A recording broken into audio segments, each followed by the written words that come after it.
Hello and welcome to the trade setup. In this video we are looking at Tilray brands. It is time for another update. Also, a couple of people requested an update, so I wanted to let you know that anyone can make these requests and I will most likely cover them, especially if there is an actionable trade setup to follow. Although, once again, as I mentioned in the previous video as well, there is a bit of a backlog now, so it may take a bit of time before I get to all requests, but if you already requested an analysis, I will probably get to it. It just might take a little bit longer.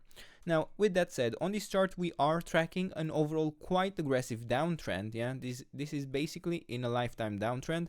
And what we are focusing on from a long side perspective, because yeah, this downtrend could continue, but honestly it doesn't need to. We have insufficient structure to the downside to actually consider a more significant bottom already in place, although again, it is not required. And if we happen to break here below the 78.6% retracement, the $5.2 level, we should be prepared for more significant continuation lower.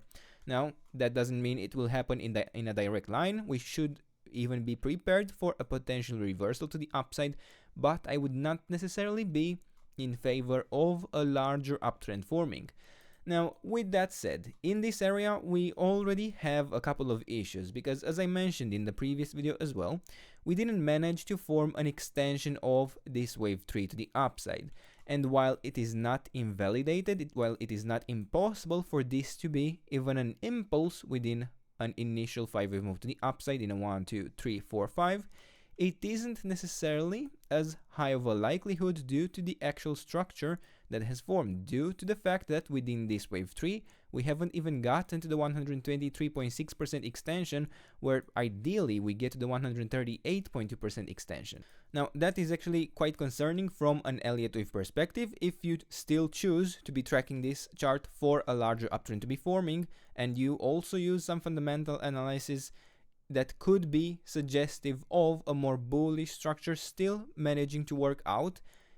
Yeah, it can work out even from an Elliott wave perspective, but it is not one of the high probability charts, one of the high probability setups that we are always looking for, because I could count this in a couple of ways, just a 3-wave structure that could be a larger correction complete and could lead directly into a new all-time low territory.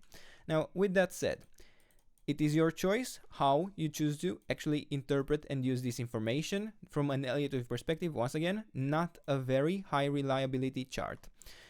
But we have so far pushed into this area of support that I have provided you, I believe in the previous video, between the $11.3 all the way down to the $5.2, and we have managed to create some significant reactions a couple of times actually here. Firstly at the 50% retracement, and we had our reaction to the upside, our reversal, and then again here at the 61.8% retracement. And while it is still in a risk area, we only have a 3-wave move to the downside, and we have managed to break here above the resistance levels provided in the previous video that were up to the $10.3 level. Now what this does is actually allows us to not track a highly impulsive structure that could be forming in a more direct fashion to the downside. Now sure, it did not form a 5-wave structure. This is a good sign, this is an initial good sign. However, it is not impossible for it to form a double 1-2-1-2 setup still. Yeah, we could allow even such an interpretation, although those aren't necessarily the highest probability interpretations, because sure, it could form a double 1-2-1-2, but it could also be just a 3-wave structure to the downside, which was the correction in wave 2. The thing is, there isn't anything specifically bearish about this pattern, yeah? There isn't anything specifically bearish that would suggest we should be prepared or highly prepared for further continuation to the downside. Whereas if we managed to form here the 5th wave to the downside, that would have been a sign to me that after this 5-wave move to the downside and a 3-wave correction, we should have been highly prepared for another 5-wave move to the downside, which easily could have taken us into new all-time low territory. And in that case, we can remove here this interpretation in orange, and fortunately it did not play out, and we can even look for a potential uptrend to be starting from this area actually. But before we get here into the shorter time frame, I wanted to provide you a larger resistance area as well, since yeah, we still have some generic resistance levels we can still watch out for. We have some structural resistance levels we can still watch out for, and actually let's track this in orange. But yeah, here the resistance area starts at the 10 point, let's say the $11 level, and extends all the way up to the 78.6% retracement at the $17.8 level. Along the way, we have still some structural resistance here at the 50% retracement. Yeah, this significant top that has formed is one of them. Then at the 61.8% retracement as well, we have some structural resistance as well. And then at the 78.6% retracement once again. So all of these levels are very much in line with the previous tops that were formed along the uptrend that has formed initially, yeah, in this initial movement to the upside. This suggests to us that those are some levels of confluence that we should be prepared to at least provoke some small rejections, some relief rally, actually not even rally, but yeah, let's say some profit taking, where yeah, here we pushed almost perfectly into the 50% retracement before our initial reaction to the downside. This was kind of in line with the structural resistance that we had here at these levels previously. Yeah, so no surprise should be for such a reaction. Now, in this uptrend that we can track from this area, we have actually a couple of options. So I could be tracking this even as an impulse right now, and I could be looking here for, yeah, let's say a 1-2 setup in this area. Could be a couple of ways we could track even this interpretation, but yeah, let's say something like a 1-2 setup and then a third wave to the upside, because this is a correction in a wave 4 that we would expect in all interpretations that would actually allow us to track an impulse with some realistic expectations. Because yeah, sure, this could form another 1-2 setup, but those aren't necessarily the most realistic scenarios. It could easily lead to failure here if we don't manage to form the 4th and the 5th. If we form series of 1-2 setups, those tend to not work out after a certain number, after a certain point. So it is best if the chart manages to create a more healthy structure, meaning it creates a 4th and a 5th, yeah, patterns like this that actually complete the larger trend, the larger 5-wave move to the upside, which then would expect another 4th and a 5th, and so on until we actually get a reliable initial 5-wave move to the upside and we have a singular wave 1.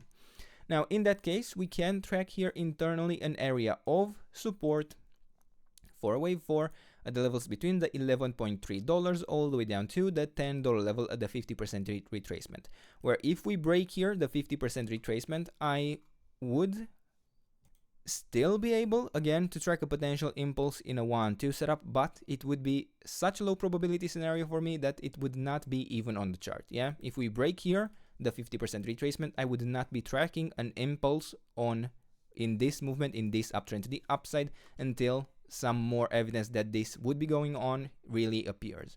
And what is probably a more realistic and likely expectation is to form a larger leading diagonal. Now again, those patterns don't need to work out. There are a few ways in which we could actually form still further extensions higher and not form a 5-wave move to the upside. I am tracking these patterns because those are what would lead to a larger initial 5-wave move to the upside in a wave 1. This is what we are interested in to actually have a potential trade setup, at least from a smaller time frame perspective, because yeah, once again, from a larger time frame perspective, this could work out, but it is not necessarily a high probability setup.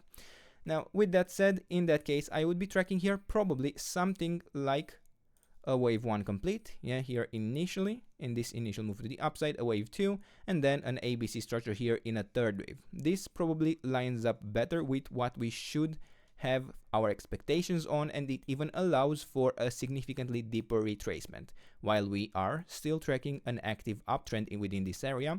And in that case, I would be looking here for support at the levels between, and let's track this in blue, but between the $10.9 level all the way down to the $8.8 level.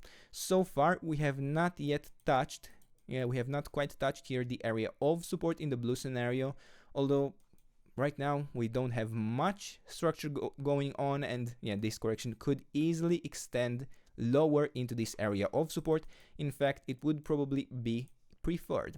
Now, with that said, we can add here some small counts for the various interpretations, but yeah, Right now, we need to be patient and we need to be watching out for the support levels to spot our initial larger 5-wave move to the upside within this area that could allow a potential trade setup after the 3-wave correction into an area of support in a wave 2. And for now, these are the levels, this is the trade setup. I hope you enjoyed the video, and if you did, don't forget to subscribe and let me know what else you want me to cover, and I'll do my best to do that in the days and weeks ahead. And until then, I hope you have a nice day, and I hope to see you in the next video. Bye bye.